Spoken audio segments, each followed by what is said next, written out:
चलिए आज की वीडियो में हम जानते हैं वैद्युत रासायनिक सेल यानी इलेक्ट्रोकेमिकल सेल्स क्या होते हैं। अगर आप वर्ड को ही ध्यान देंगे तो वैद्युत का मतलब होता है इलेक्ट्रिसिटी और रासायनिक का मतलब है यहाँ केमिकल। यानी इलेक्ट्रिसिटी और केमिकल इन दोनों का जो अच्छा सा समन्वय जिसमें है उस अपरेटस या उस सिस्टम को हम क्या कहते हैं, वैद्युत रासायनिक सेल या इलेक्ट्रोकेमिकल सेल। अब इसमें होता क्या है, देखिए दो चीज़ें होती है, या तो वैद्युत ऊर्जा रासायनिक ऊर्जा में चेंज होगी या रासायनिक एनर्जी वैद्युत ऊर्जा में चेंज होगी। ठीक है, तो अब हम इसी के बारे में पढ़ते हैं। तो वैद्युत रासायनिक सेल उस निकाय को कहते हैं जिसमें दो इलेक्ट्रोड या इलेक्ट्रॉनिक चालक किसी एक वैद्युत अपघट्य के विलयन में या किसी प्रकार से एक दूसरे से जुड़े दो भिन्न भिन्न वैद्युत अपघट्यों के विलयनों में रखे होते हैं।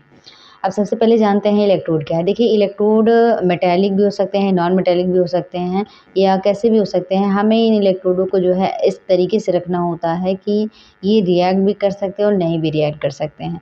मोस्टली कॉमनली जो है हम कुछ इनर्ट इलेक्ट्रोडों का भी यूज़ करते हैं, जैसे प्लेटिनम का यूज़ करते हैं, हाइड्रोजन का यूज़ करते हैं, या जो हमारे वैद्युत रासायनिक सेल होते हैं उसमें धातुओं के इलेक्ट्रोड का यूज़ होता है, जैसे जिंक प्लेट लगा देते हैं, कॉपर प्लेट लगा देते हैं।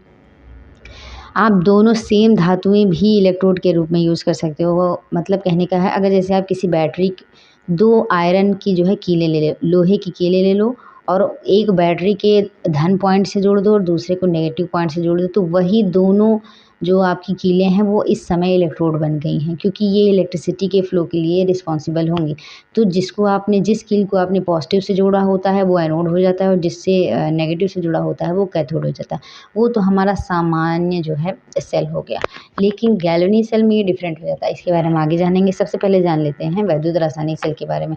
तो वैद्युत रासायनिक सेल एक तरीके का सिस्टम होता है, निकाय को मतलब सिस्टम होता है, जो भी हम ढांचा तैयार करते हैं तो एक सिस्टम होता है जिसमें दो इलेक्ट्रोड होते हैं जो किसी एक वैद्युत अपघट्य या दो यानी कहने का मतलब है, यानी एक वैद्युत अपघट्य में चाहे आप दो इलेक्ट्रोड लगा दो या दोनों अलग अलग वैद्युत अपघट्य रख दो और एक इलेक्ट्रोड इसमें लगाओ, एक इलेक्ट्रोड इसमें लगा के ज्वाइंट कर दो। ठीक है, तो उसको जो है हम क्या कहेंगे, वैद्युत रासायनिक सेल। अब वैद्युत रासायनिक सेल दो प्रकार के होते हैं, पहला है वैद्युत अपघटनीय सेल, दूसरा है गैल्वेनिक सेल या वोल्टेज सेल।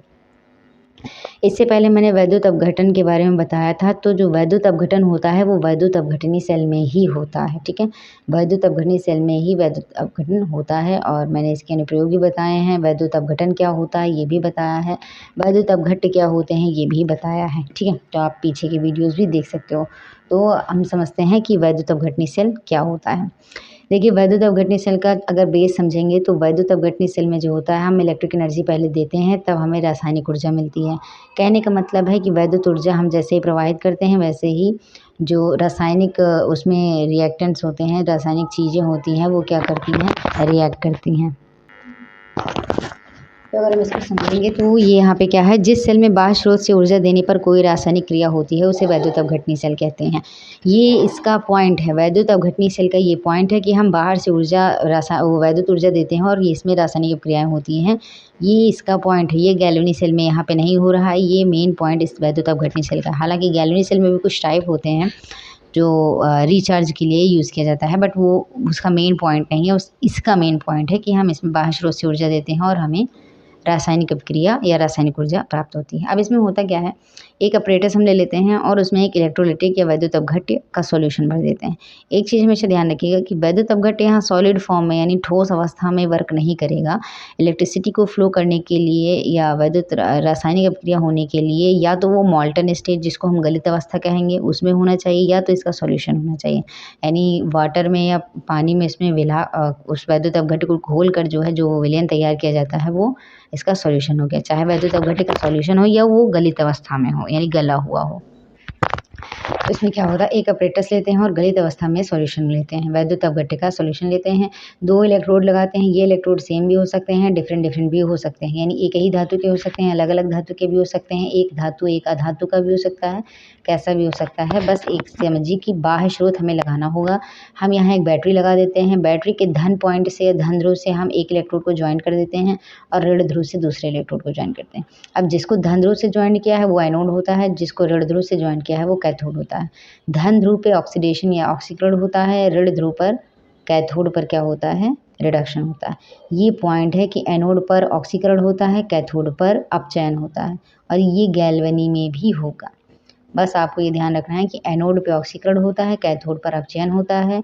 हालाँकि गैल्वेनी में ये प्लस नहीं होता है, ये नेगेटिव हो जाता है और ये पॉजिटिव हो जाता है, ठीक है। बट इसमें क्या होता है, ये पॉजिटिव होता है और ये नेगेटिव होता है। क्यों? क्योंकि ये पॉजिटिव वाले से जुड़ा है और ये नेगेटिव वाले से जुड़ा है। अब इसमें सेम वही होता है कि जो प्लस होता है वो माइनस की तरफ भागेगा और जो माइनस होता है वो प्लस की तरफ भागेगा, ठीक है। यानी जो माइनस आयन इसमें होते हैं वो इधर को जाएंगे और जो पॉजिटिव आयन होंगे वो इधर को जाएंगे। तो यहाँ थोड़ा सा फर्दर और समझ लेते हैं।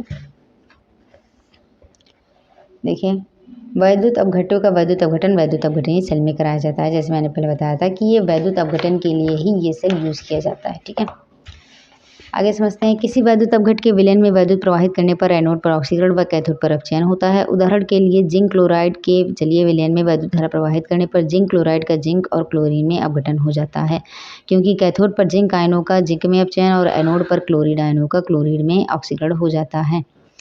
अब इसका रीज़न क्या होता है, जैसे मैंने भी बताया था कि जो पॉजिटिव होता है, यहाँ की जो जिंक होगी, जिंक पॉजिटिव होता है, Zn+2 होता है, वो यहाँ से जाएगा नेगेटिव की तरफ, ठीक है।